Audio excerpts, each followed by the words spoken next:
فی الحال دوستو، جیسا کہ میں نے آپ کو پہلے ہی بتایا کہ شروع میں تو سلطنت عثمانیہ نے ان کے اوپر کوئی دھیان نہیں دیا، کیونکہ یہ ایسے علاقے میں تھے کہ جہاں پر سلطنت عثمانیہ کا راج ہوا ہی نہیں کرتا تھا۔ مگر بعد میں جب دھیرے دھیرے یہ طاقتور بننا شروع ہوئے اور آگے جا کر انہوں نے کربلا اور مکہ جیسے طاقتور اور بڑے شہروں کو بھی قبضانے کی کوشش کی، تو پھر سلطنت عثمانیہ نے فوراً ان کے اوپر ایکشن لینے کا فیصلہ کیا اور اس کام کی ذمہ داری سونپی گئی سلطنت عثمانیہ کی طرف سے محمد علی پاشا کو۔ محمد علی پاشا دراصل ایجپٹ کے گورنر ہوا کرتے تھے اور اس دور میں ایجپٹ یعنی مصر بھی سلطنت عثمانیہ کے انڈر ہی میں آیا کرتا تھا۔ محمد علی پاشا نے اپنے بیٹے ابراہیم پاشا کو عربوں سے نپٹنے کے لیے بھیجا۔ محمد علی پاشا کے بیٹے یعنی ابراہیم پاشا نے کچھ وقت کے اندر ہی یعنی 1818 تک اس پورے علاقے سے عربوں کو باہر کھدیڑ دیا۔ عربوں کی جب ہار ہو گئی تو اس دور میں آل سعود کا یہ جو خاندان تھا، اس کا جو راجہ ہوا کرتا تھا یعنی سردار، کہ جس کا نام عبداللہ ابن سعود تھا، اس کو گرفتار کر کے استنبول بھیجا گیا، یعنی کہ سلطنت عثمانیہ کی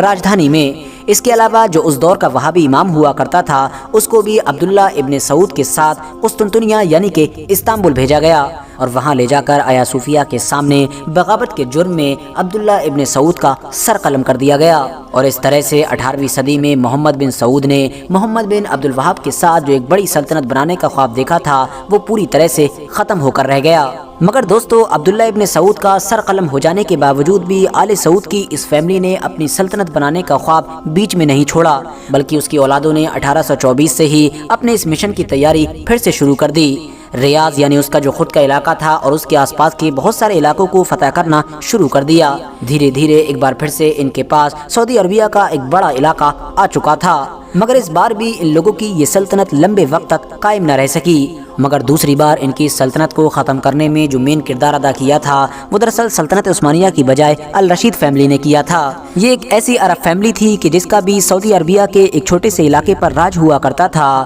اور یہ سلطنت عثمانیہ کے انڈر ہی میں رہا کرتی تھی، یعنی ایک طریقے سے اس کے ساتھ اچھے رشتے تھے۔ لہٰذا 1890 میں تو الرشید فیملی کی طرف سے آل سعود کے اوپر اتنا بڑا اور خطرناک اٹیک کیا گیا کہ جس کی وجہ سے ان کی یہ سلطنت تو پوری طرح سے ختم ہوئی ہی، ساتھ ہی ان لوگوں کو سعودی عربیہ کا پورا علاقہ چھوڑ کر کویت بھاگنا پڑا۔ وہاں پر جا کر ان لوگوں نے اپنی جان کی حفاظت کی۔ پھر دور آیا 20ویں صدی کا کہ جب پوری دنیا میں ہر طرف جنگیں ہی جنگیں شروع ہو چکی تھیں۔ سلطنت عثمانیہ بھی بڑی تیزی کے ساتھ کمزور ہو رہی تھی۔ دوسری طرف کویت میں بھی دوسروں کے رحم و کرم پر اپنی زندگی گزارنے والے ان آل سعود کے خاندان میں بھی عبدالعزیز نام کا ایک طاقتور انسان پیدا ہو چکا تھا، جس نے یہ ٹھان لیا تھا کہ وہ ہر حال میں اپنے باپ دادا کے سارے علاقوں کو دوبارہ حاصل کرے گا۔ لہٰذا 1902 میں اس عبدالعزیز نے اپنے 40 سپاہیوں کے ساتھ سب سے پہلے ریاض نام کے اس علاقے کو فتح کیا کہ جہاں سے اس کے پورے خاندان کو بھگایا گیا تھا، اور بعد میں دھیرے دھیرے جیسے جیسے طاقتور ہوتا گیا آس پاس کے دوسرے علاقوں کو فتح کرتا چلا گیا۔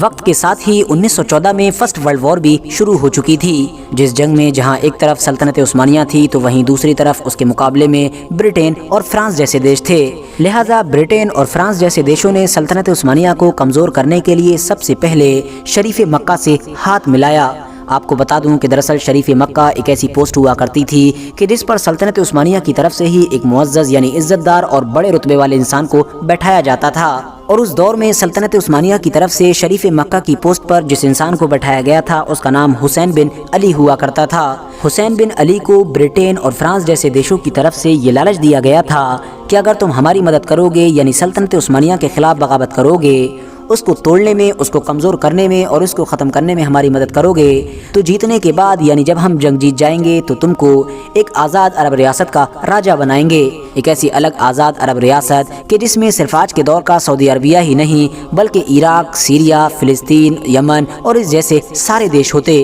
یعنی کہ پوری کی پوری ہی عرب دنیا کے راجہ بنانے کا لالچ دیا گیا تھا۔ لہٰذا اس لالچ میں آ کر شریف مکہ نے اپنی اولادوں کے ساتھ حجاز کے پورے علاقے میں یعنی مکہ، مدینہ اور اس جیسے سارے شہروں میں سلطنت عثمانیہ کے خلاف بغاوت کر دی، اور اس بغاوت کا انجام کیا ہوا تھا ہم سبھی بڑی اچھی طرح سے جانتے ہیں، کیونکہ ہم سبھی جانتے ہیں کہ عربوں کی بغاوت نے سلطنت عثمانیہ کو جو نقصان پہنچایا تھا اس کا آدھا بھی نقصان نہ تو کسی بھی بڑے سے بڑے دشمن کا کوئی ہتھیار پہنچا سکا اور نہ ہی کوئی بڑے سے بڑا جاسوس پہنچا سکا تھا۔ انٹرسٹنگ بات یہ ہے کہ جس دور میں شریف مکہ نے سلطنت عثمانیہ کے خلاف بغاوت کی، اس دور میں آل سعود اور اس جیسے کچھ اور عرب خاندان کہ جو سعودی عربیہ کے سینٹر پوائنٹ یعنی ریاض اور اس جیسے آس پاس کے علاقوں میں رہا کرتے تھے، ان لوگوں نے شریف مکہ کا ساتھ نہیں دیا، بلکہ وہ تو الٹا یہ دکھانے کی کوشش کر رہے تھے کہ ہم شریف مکہ کے خلاف ہیں اور سلطنت عثمانیہ کے فیور میں ہیں، اور اس کی سب سے بڑی وجہ یہ تھی کہ کیونکہ وہ تو خود شریف مکہ سے چڑا کرتے تھے۔ آل سعود تو خود چاہتے تھے کہ وہ شریف مکہ کو حجاز یعنی مکہ مدینہ کے علاقے سے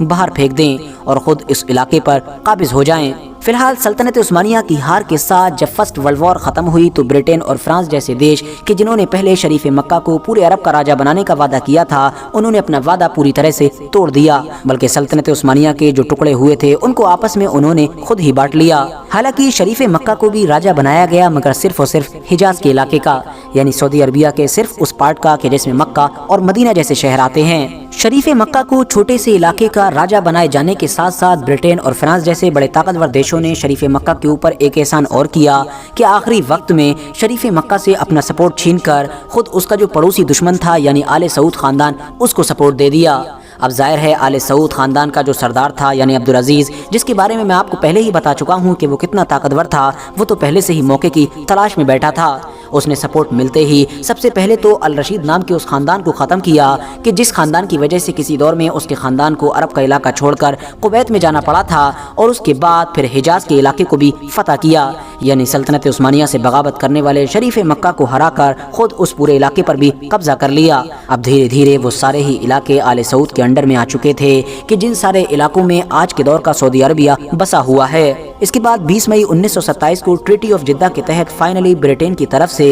حجاز اور ریاض کے دونوں علاقوں کو ملا کر ایک الگ آزاد عرب ریاست کی مانیتا بھی دے دی گئی۔ ایسا مانا جاتا ہے کہ اس کے بعد عبدالعزیز آس پاس کے دوسرے عرب دیشوں پر جیسا کہ سیریا، عراق، فلسطین، لیبنان، ان سبھی علاقوں پر قبضہ کرنا چاہتا تھا، مگر ظاہر ہے اس دور میں ان سارے علاقوں پر برٹن جیسے دیشوں نے قبضہ کر رکھا تھا، تو اسی لیے عبدالعزیز نے ان پر اٹیک نہ کرنا ہی بہتر سمجھا، ورنہ ظاہر ہے اس کا خود کا ایریا بھی خطرے میں آ سکتا تھا۔ حالانکہ دوستو ایک الگ آزاد دیش کی مانیتا مل جانے کے باوجود بھی عبدالعزیز کی مشکلیں ابھی بھی کم نہیں ہوئی تھیں، کیونکہ ہوا یہ کہ آخری وقت میں اخوان نام کے اس گروپ نے عبدالعزیز کے خلاف بغاوت کر دی کہ جس اخوان نام کے گروپ کی مدد سے ہی وہ یہاں تک پہنچ سکا تھا، یعنی جن کی مدد سے اس نے ان سارے علاقوں کو فتح کیا تھا اور ایک الگ آزاد دیش بنا پایا تھا۔ دراصل دوستو اخوان ایک ایسا گروپ تھا جو کٹر وہابی وچاردھارا پر یقین رکھا کرتا تھا، جیسا کہ میں نے آپ کو پہلے ہی بتایا کہ وہابیوں کے امام یعنی فاؤنڈر محمد بن عبد الوہاب اور آل سعود کے جو باپ دادا تھے ان کے بیچ ایک کانٹریکٹ ہوا تھا،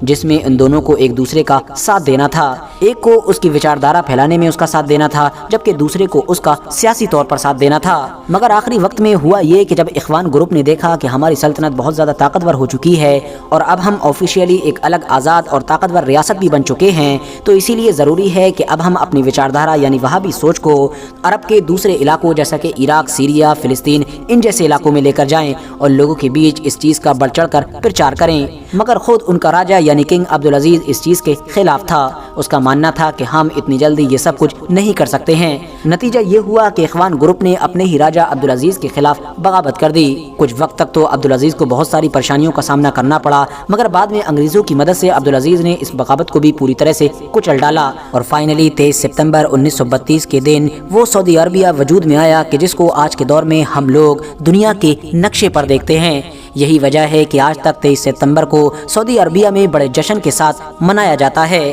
اس کے بعد سے لگاتار آج تک عبدالعزیز کی ہی اولادیں یعنی آل سعود کے لوگ ہی سعودی عربیہ پر راج کر رہے ہیں۔ فی الحال دوستو آج کی اپنی ویڈیو کو ہم یہیں پر ختم کرتے ہیں۔ ویڈیو پسند آنے پر نہ صرف ویڈیو کو لائک کریں بلکہ اپنے فرینڈز کے ساتھ بھی ضرور شیئر کریں، اور اسی طرح کی نالجبل اور ہسٹوریکل ویڈیوز ہمیشہ دیکھنے کے لیے ہمارے اس چینل کو سبسکرائب کرنے کے ساتھ ساتھ بیل آئیکن کو بھی پریس کریں۔